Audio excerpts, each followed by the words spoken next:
So how to transfer USDT from Bitget to Bitget using phone number. So if you want to send USDT from Bitget to another Bitget user, just tap on Assets and now tap on Spots on the top bar. Now tap on Withdraw.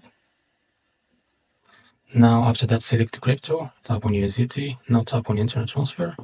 Now after that, make sure you select the USDT.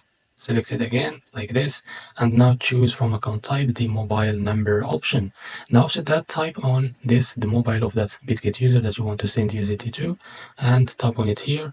Now after you tap their number, now enter the amount of USDT that you want to send it to. Now as you can see, the transaction fee is 0. Now after that, if you make sure you fill all of the information is correct, now tap on withdraw, and now you send USDT from Bitget to Bitget using phone number. So this is how to transfer USDT from Bitget to Bitget using phone number. Thanks for watching. If you find this helpful, please like and subscribe. See you in the next video.